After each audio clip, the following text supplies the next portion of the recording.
Bandit-bandit ini semua memakai topeng. Mereka merampok truk uang. Apakah Anda pikir mereka ingin merampok bank? Tidak. Perampokan bank terlalu umum. Apa yang ingin mereka curi adalah semua uang di bank, di Royal Spanish Mint. Bagaimana mereka bisa merampoknya? Sangat sederhana. Yang pertama adalah dengan pakaian polisi. Kemudian mengikuti truk uang, menyelinap ke bagian dalam pabrik pencetakan uang. Saat itu, peretas meretas sistem keamanan. Penjaga keamanan tidak melihat adanya kelainan. Tembakan senjata terdengar, dan memecahkan suasana yang tenang. Kekacauan dimulai. Orang-orang takut sambil memegang kepala mereka dan melarikan diri. Mereka hampir kabur, tapi kemudian mereka diblokir di gerbang. Setelah itu, 67 orang di pabrik percetakan uang. Semua menjadi sandera. Seorang bandit menggunakan las listrik. Melihat tumpukan uang ditumpuk. Tetapi target mereka, ini bukan sedikit uang. Ini adalah perampokan yang telah direncanakan selama 20 tahun. Otak di belakangnya adalah seorang profesor. 5 bulan yang lalu, profesor telah menemukan 8 orang untuk bergabung. Dia melanjutkan dengan melatih mereka tentang cara merampok. 8 orang ini semuanya terampil. Ada pencuri perhiasan. Dia pernah terlibat dalam 27 kasus. Mencuri 434 berlian sekaligus. Bahkan ada seorang hacker jenius. 6 tahun mulai pemrograman. Orang-orang memanggilnya jiwa internet. Orang terbaik adalah guru uang palsu. Saat 13 tahun ia mulai memalsukan uang. Hanya menyentuhnya dengan ringan. Dia bisa membedakan uang asli atau uang palsu. Sebut saja jenius bersama. Tentu saja itu untuk melakukan hal-hal yang hebat. Rencana mereka bukan untuk merampok uang, tapi untuk mencetak uang sendiri. Pabrik percetakan uang akan mencetak 8 juta euro setiap jamnya. Hanya dengan memperpanjang waktu, maka semakin banyak uang yang mereka hasilkan. Bagaimana cara memperpanjang waktu? Itu adalah rencananya. Yang pertama adalah menekan bel alarm, untuk memancing polisi menghadapi mereka. Kemudian berpura-pura mereka tidak bisa melawan, dan menyerah di departemen pencetakan uang, agar polisi berpikir bahwa mereka terjebak di dalamnya. Kemudian, mereka memutuskan semua jalur jaringan, matikan semua kamera. Mereka mengambil kembali semua ponsel sandera, benar-benar memutuskan kontak, hanya menyisakan jalur khusus untuk berbicara dengan profesor. Jadi, mereka bisa mencetak uang tanpa ada yang tahu. Tapi polisi juga bukan orang biasa. Mereka berniat untuk menyerang secara paksa. Sekelompok polisi bersenjata menyelinap keluar dari pintu belakang. Melihat bahwa mereka akan bergegas masuk, profesor sudah punya rencana. Langkah pertama adalah untuk menipu polisi. Dia membiarkan semua sandera berdandan seperti mereka, pakai topeng yang sama. Langkah kedua adalah menggunakan kekuatan untuk menyebabkan tekanan ke tempat-tempat di mana polisi menyerang. Mereka mengangkat senjata Gatling yang membuat semua orang takut. Langkah paling penting adalah sandera. Di antara 67 sandera ini, ada seorang putri Tuan Duta Besar Inggris. Jika ada sesuatu yang terjadi padanya, itu akan menjadi acara internasional. Jadi, polisi tidak berani bertindak sembarangan. Mereka harus mundur. Setelah semua bahaya tersembunyi telah diselesaikan, kemudian, saatnya mencetak uang. Mesin terus bekerja selama 24 jam. Mereka mencetak banyak uang. Uang itu terus-menerus dicetak. Semua orang sangat bersemangat. Saat itu, mereka benar-benar menghasilkan banyak uang. Tapi, di saat semua orang bahagia, kemudian kejadian itu tiba-tiba terjadi.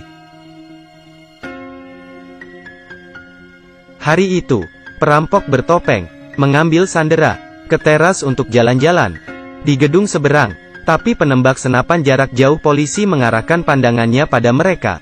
Tapi Sheriff ragu-ragu tanpa henti, karena bandit dan sandera berpakaian sama. Waktu itu, seorang perampok melihat pria bersenjata itu. Dia membuat keputusan. Dia menyuruh rekan-rekannya untuk berlutut bersama, untuk menyamar sebagai sandera. Sebentar lagi, teras menjadi kacau. Seorang sandera terlalu bersemangat, jadi dia pikir dia akan dieksekusi. Dia memegang senjata palsu.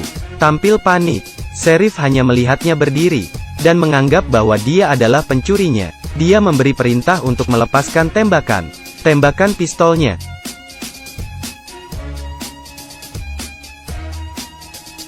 OMG, perintah profesor adalah untuk tidak membiarkan siapapun terluka. Saat itu Sandra terluka, mereka harus memanggil dokter untuk perawatan. Tapi hal itu membawa polisi sebuah terobosan. Satu polisi menyelinap ke kelompok medis. Pada saat ini, dua petugas polisi berpakaian seperti bandit dan merangkak ke saluran ventilasi.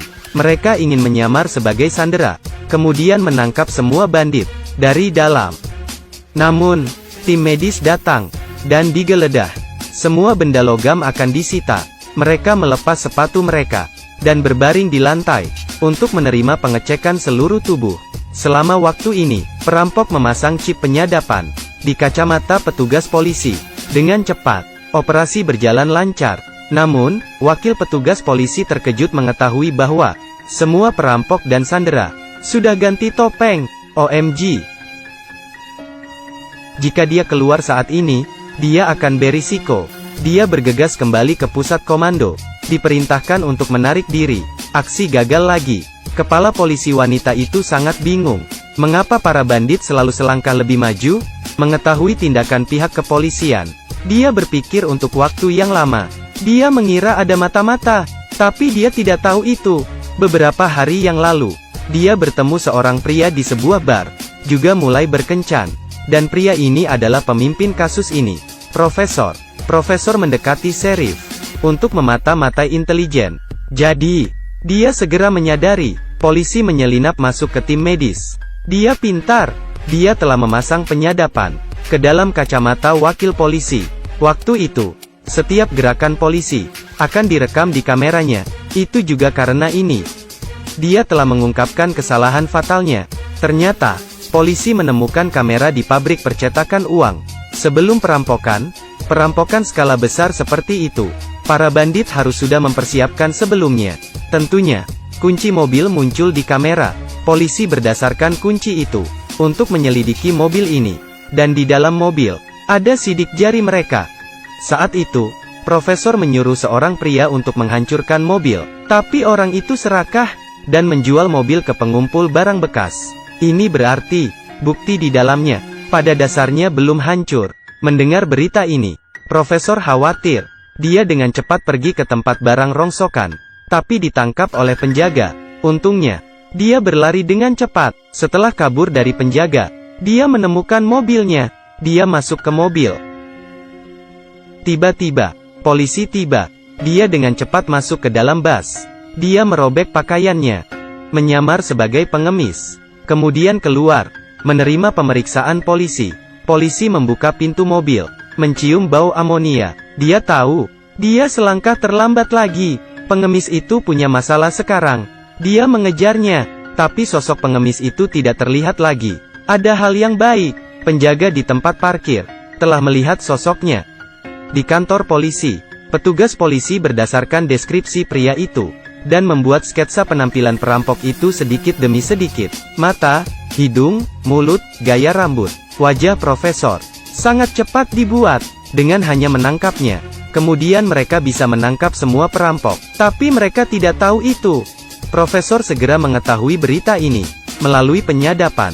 Pada saat yang sama, berikan rencana yang sesuai. Pertama, dia siaran online untuk mengetahui informasi penjaga Rusia punya istri dan anak perempuan. Kemudian, dia menemukan mobil polisi. Yang pertama adalah berpura-pura memanggil polisi untuk memancing polisi pergi. Kemudian menemukan jalan untuk menyelinap ke dalam mobil melalui walkie-talkie. Dia berbicara bahasa Rusia untuk melakukan intimidasi para penjaga. Saya di gerbang sekolah putri Anda.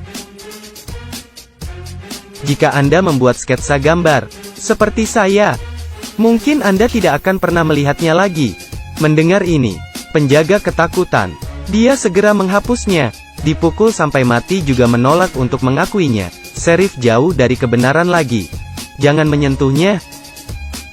Saat itu, di pabrik percetakan uang, 8 bandit juga mulai berakting untuk terakhir kalinya. Mereka menghancurkan lantai lemari besi dan menggali tanah. Di bawah tanah, di tempat yang tidak jauh, 5 tahun yang lalu, profesor sudah menggali terowongan. Saat menggali terowongan, itu juga hari pelarian mereka. Mereka membagi kelompok sandera untuk sampai ke terowongan gudang. Akhirnya di hari ke-11, terowongan di kedua sisi telah digali. Melewati terowongan, Profesor masuk ke dalam pabrik pencetakan uang. Melihat 2,4 miliar euro di depan mata, dia sangat bersemangat di dalam hatinya. Dia akan mengambil langkah terakhir. Mereka melemparkan uang ke dalam terowongan dan hendak mundur. Tapi, kejadian itu tiba-tiba terjadi. Seorang sandera mencuri alat. Dia melepaskan semua orang. Tunggu sampai perampok datang untuk mengantarkan beras. Kemudian mereka memberontak dan menyerangnya. Sandera menggunakan bom untuk menghancurkan bangunan yang mencetak uang. Saat itu, polisi menjaga di pintu. Melihat pintu besar rusak, juga bersiap untuk melancarkan serangan. Adegan menjadi kacau. Tidak banyak waktu lagi. Para bandit terbelah menjadi dua sisi. Mereka menggunakan senjata berat untuk menghentikan polisi. Di luar pintu, yang lainnya, dengan cepat membawa uang. Akhirnya, sekantong uang telah berhasil dikirim. Mereka akan mundur. Tapi, para sandera melarikan diri. Lokasi pintu keluar terowongan telah diberitahu. Pihak kepolisian segera mengaturnya. Tak terduga, orang yang keluar adalah seorang sandera. Jangan tembak. Mereka sandera, jangan tembak. Sebenarnya, gua yang digali para sandera. Semua digunakan untuk menutupi mata polisi. Terowongan yang sebenarnya, hanya pencuri yang tahu. Seperti itu, seorang perampok setelah mencapai tujuannya, menggunakan senjata berat, untuk memblokir polisi. Setelah mengkonfirmasi bahwa rekan-rekan melarikan diri dengan selamat, dia menghancurkan pintu masuk terowongan, ambil pistolnya, dan keluar. Hanya beberapa detik lagi, karena dia memiliki penyakit serius, tidak banyak lagi harinya. Profesor itu duduk di atas truk berisi 2,4 miliar euro, dan melewati polisi. Mereka berhasil. Semua orang mengubah penampilan mereka, membawa 2,4 miliar euro, kabur.